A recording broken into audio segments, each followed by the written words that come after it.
La moderna psicología considera a Wundt como a su padre y fundador. Él fue el autor del primer libro de texto de la nueva disciplina y el fundador del primer laboratorio psicológico del mundo, el Instituto de Psicología de la Universidad de Leipzig. Además, fue el maestro indiscutible de la primera generación de psicólogos experimentales, unos profesionales dedicados al estudio de la mente humana con los métodos científicos de los fisiólogos. Guillermo Federico Wundt era natural de Neckarau, suburbio de la ciudad de Mannheim, importante centro comercial del Rin. Como consta en su partida de nacimiento, firmada por su propio padre, Wundt vino al mundo el 16 de agosto de 1832.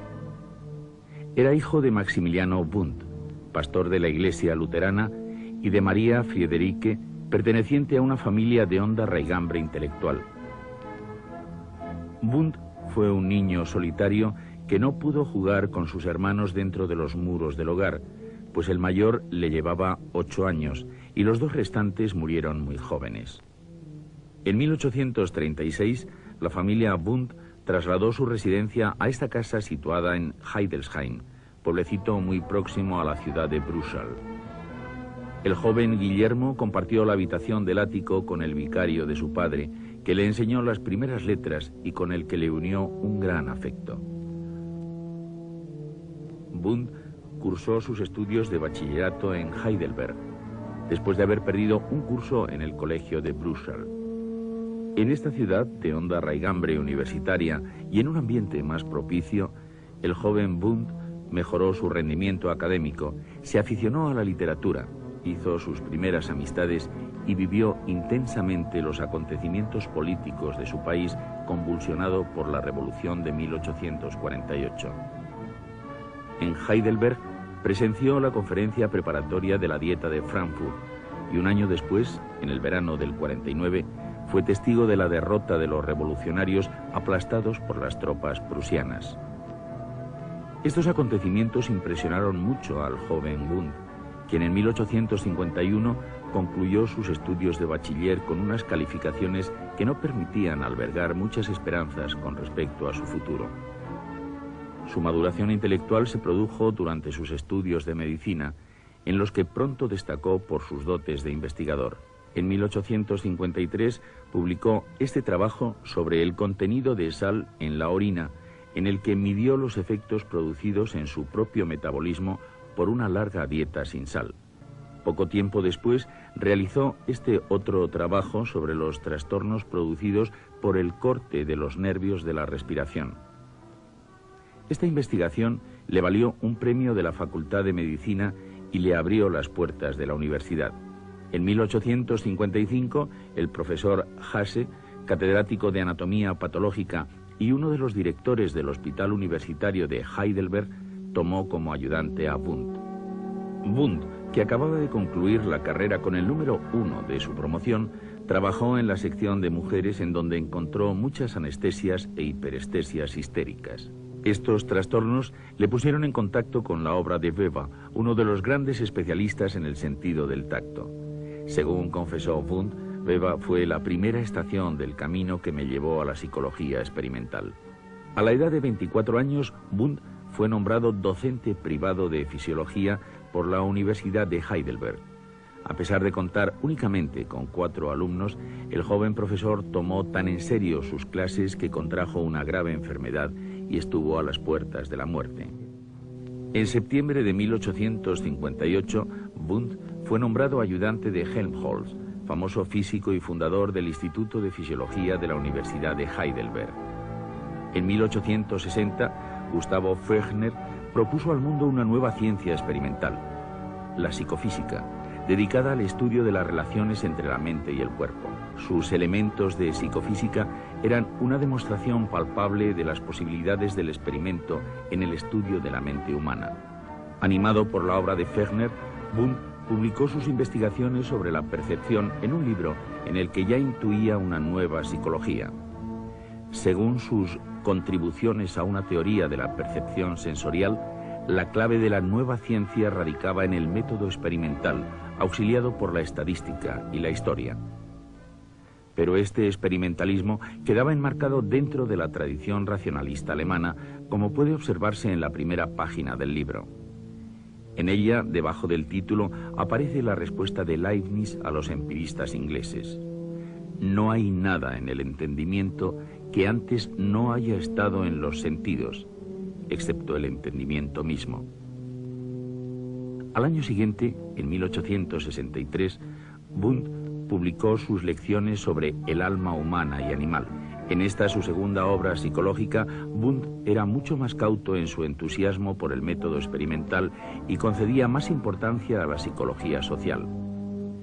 En 1865, Wundt fue nombrado profesor asociado de antropología y psicología médica, pero este ascenso todavía no llevaba consigo un salario fijo. Por eso, el joven profesor tuvo que vivir de los libros por él escritos. En esta casa, conocida con el nombre de Casa del Gigante, estableció Wundt su laboratorio particular en 1865, cuando dimitió de su cargo en el Instituto de Helmholtz. Wundt compartió su actividad científica con una intensa dedicación a la política. En 1863 participó en la fundación de la Asociación para la Formación de los Trabajadores y fue vicepresidente de la misma, como consta en su documento fundacional.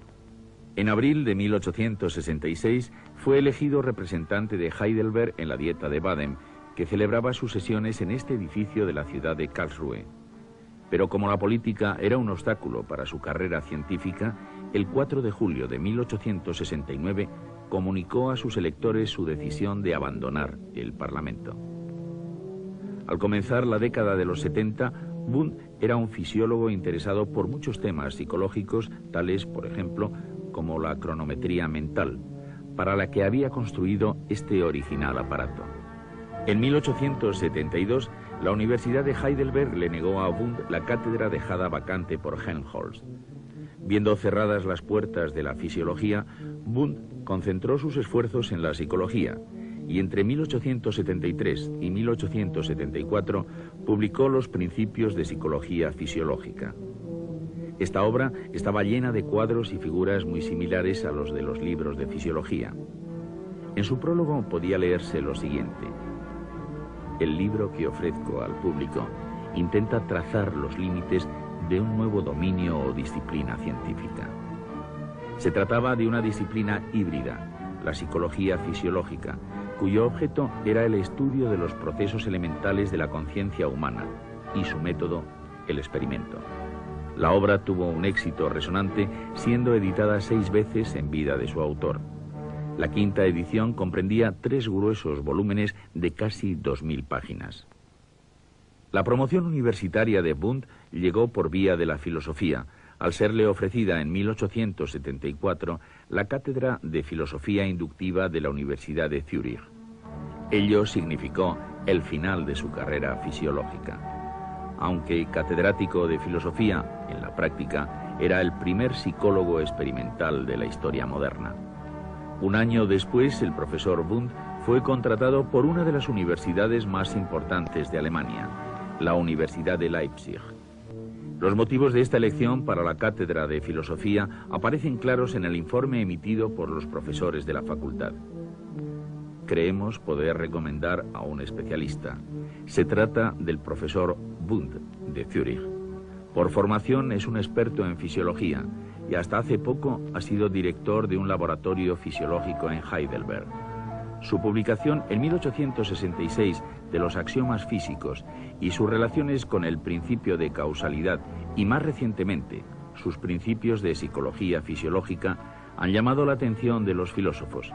Creemos que desempeñará brillantemente la tarea de tender un puente de unión entre las ciencias naturales y la filosofía. Al llegar a Leipzig, Wundt solicitó unos locales para guardar los aparatos y dar clases prácticas. Un año después, en 1876, la universidad le concedió una sala del tercer piso de este edificio. En ella estuvo albergado el primer laboratorio psicológico del mundo. En 1879, el laboratorio amplió sus instalaciones, convirtiéndose en un instituto privado financiado por el propio Wundt. Por ello, y porque durante ese año Max Friedrich comenzó la primera tesis doctoral de la nueva ciencia, que versó sobre los tiempos de apercepción, Wundt consideró a 1879 como el año fundacional del laboratorio y, por consiguiente, de la psicología experimental. En 1883, año de su reconocimiento oficial, el instituto contaba con varias salas, como puede apreciarse en este plano. Además, disponía de estos talleres para la construcción y reparación de los aparatos empleados en los experimentos. Esta fotografía nos da una idea del viejo laboratorio de Wundt. Titchener, uno de sus discípulos más destacados, lo describe con las siguientes palabras. Recuerdo que contaba con más de 5 habitaciones. La primera era una entradita que solo servía para guardar los trastos. Después venía la primera sala, en la que había cronógrafos, cajas de herramientas y una mesa para trabajos ópticos. La habitación 4 era la sala segunda, con los cronoscopios y las cajas con aparatos. Probablemente a continuación venía la habitación 5, reservada para Wundt, y que debía tener una escalera especial porque Wundt aparecía y desaparecía sin pasar por las demás habitaciones. Al otro lado del pasillo estaba la habitación 7 con los estimuladores y llaves de respuesta.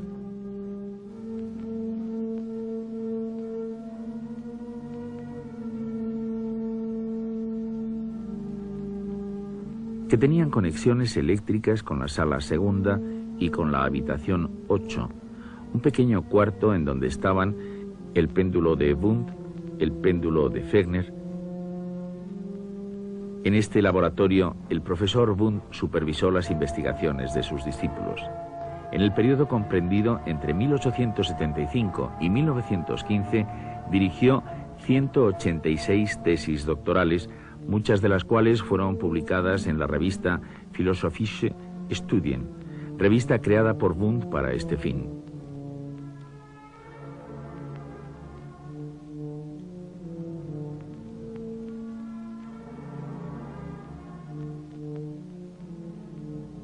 El norteamericano James McKean Cattell fue el primer ayudante del laboratorio de Leipzig.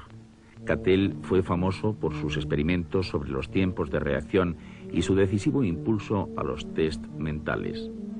La fama de Wundt atrajo a Leipzig a muchos estudiantes extranjeros.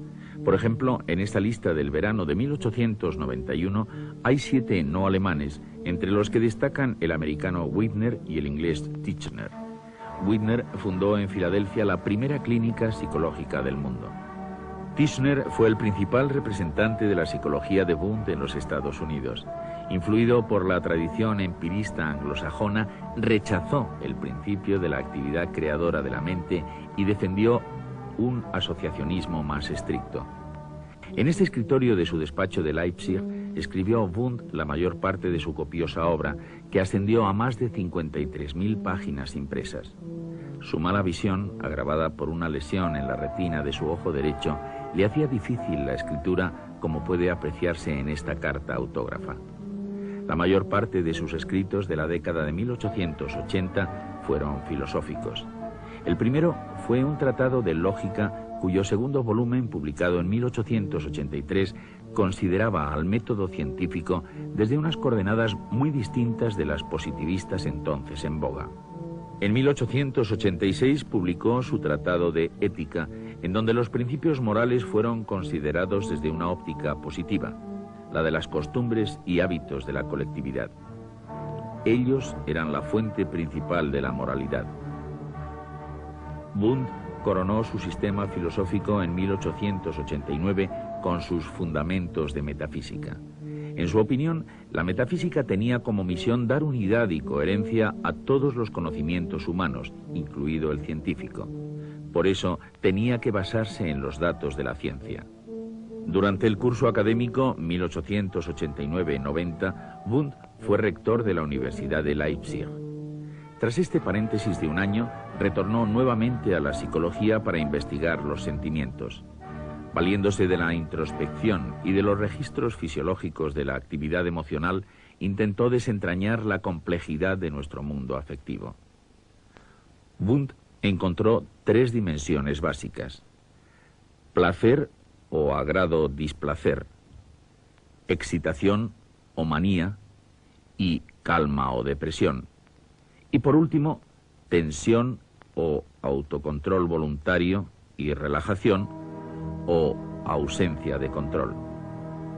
Esta teoría tridimensional del sentimiento fue incluida en el último resumen importante de su psicología individual, el Compendio de Psicología del año 1896.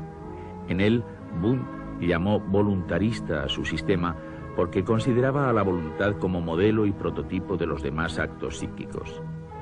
A los 70 años de edad, cuando la mala visión y la artrosis le hacían difícil el trabajo en el laboratorio, Wundt acometió la última gran empresa de su vida, la psicología de los pueblos o psicología social. En 1900 apareció el primero de los 10 volúmenes de esta obra, complemento indispensable de la psicología individual, dado que ésta no podía explicar los procesos más complejos del pensamiento. Estaba dedicado al lenguaje, una de las principales manifestaciones de la mente colectiva, y en cierto modo se anticipaba a la moderna psicolingüística.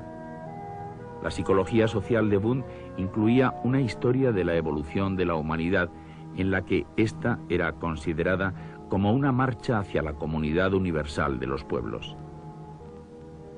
Algunos historiadores han presentado a Wundt como a una persona dogmática e intolerante.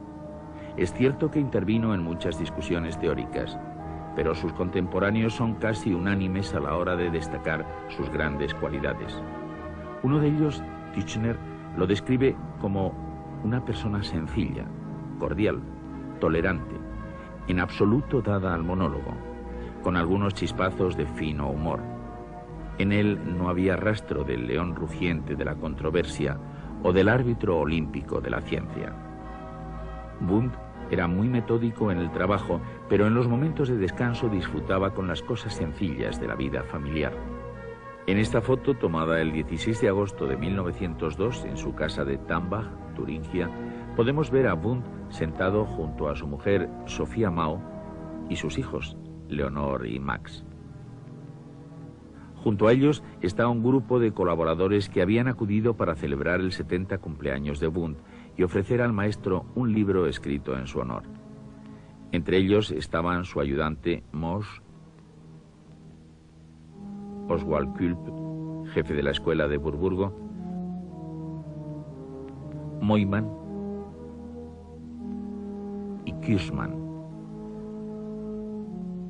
También estuvieron presentes Kraepelin, uno de los padres de la moderna psiquiatría alemana, y Guillermo Wirth, que después sería director del laboratorio de Leipzig. Según un testigo presencial, cuando fue llevado ante ese grupito de personas que habían sido ayudantes suyos y a muchos de los cuales no había visto desde hacía una década, Wundt quedó profundamente conmovido. Y cuando Kulp, con gran afecto y dignidad reverencial, le entregó el libro de homenaje, el anciano apenas pudo pronunciar palabra. Su fácil oratoria, que no necesitaba de la lectura de notas en las clases, y sus grandes conocimientos hicieron de Wundt uno de los profesores más populares de Leipzig. En 1912, con ocasión de su 80 cumpleaños, los estudiantes entregaron este diploma a su maestro, quien, a pesar de su avanzada edad, siguió impartiendo sus lecciones hasta los 83 años. Fue uno de los primeros profesores alemanes que llevaron los aparatos de sus experimentos al aula escolar. Aquí podemos verle en una clase práctica sobre los tiempos de reacción. Wundt está presto a pulsar las teclas de respuesta. Con él están sus ayudantes y colaboradores.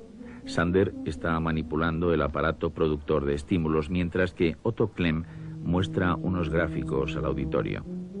A la izquierda están Dietrich y Wirth. Wundt perteneció a numerosas sociedades científicas y sus méritos fueron reconocidos por sus contemporáneos que, entre otros honores, le otorgaron el de hijo adoptivo de la ciudad de Leipzig. Todavía tuvo tiempo para escribir sus memorias, que fueron publicadas en 1920 con el título de Vivencias y Experiencias. Ese mismo año, el 31 de agosto, falleció de rápida enfermedad al poco de cumplir los 88 años.